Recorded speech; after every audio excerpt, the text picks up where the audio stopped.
في الشارع واني ماشي، وكان عندي كذا مشوار، وكانت الزحمة خانقاني، ويوم ما طلع لهوش نهار.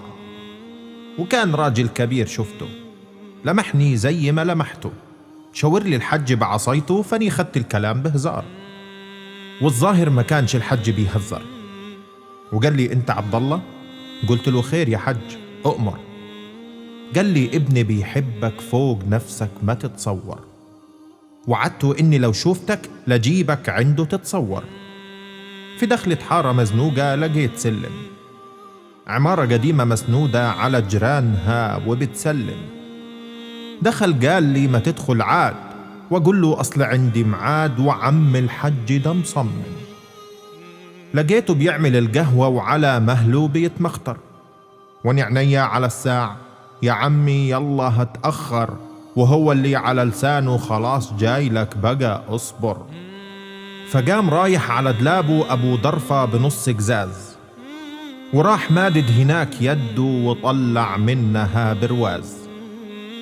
وكان في الصورة حتة واد بنضارة تقول أستاذ، وانا تلفت يمين وشمال، مدام ابنه ماهوش في الدار يبقى لسه في الشارع.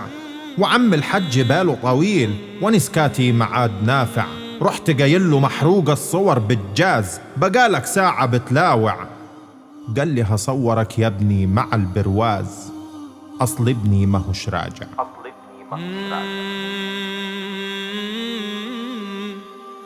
شقى عمري وراس مالي، وحيدي وحظي في عيالي، والصدقة اللي باقيالي، وعكازي اللي كان سندي، صاحبي واخويا وحبيبي، عمي وخالي وقريبي، رصاصة منها من جيبي، خدت عمري اللي كان ولدي.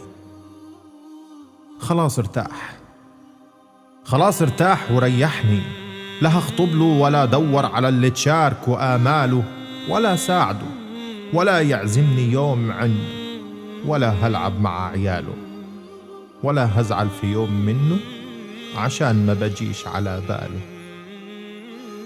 أقول لك هزعل بسني منه عشان وعده ما كملها، وعدني إن بعد ما موت صلاته في يوم ما يهملها، عشان يدعي لي في التربة وربه منه يقبلها، ويتصدق بتلاجة على روحي. مين دلوقتي يعملها؟ تعرف عمري ما كنت بتكلم لا في السياسة ولا اخترت اللي يعجبني، وجنب الحيط تلاقيني، ولقمة عيش توديني، وشربة مية بتجبني. وبعد ما كانت هتضحك لي وقلت خلاص، لقيتها غاوية تتعبني. فطول ما عيالها فيها رخاص، إلا هيلقى فيها خير يحاسبني. واللي يده بتهد الشباب برصاص، عمره يا ابني ما هيبني. خد صورته، خد صورته، واني رح أكبر الصورة لأعلى مقاس، عشان بيجيني واني نايم بيراقبني، وانت ماشي وسط الناس خبيها، عشان دول شمتانين في ابني.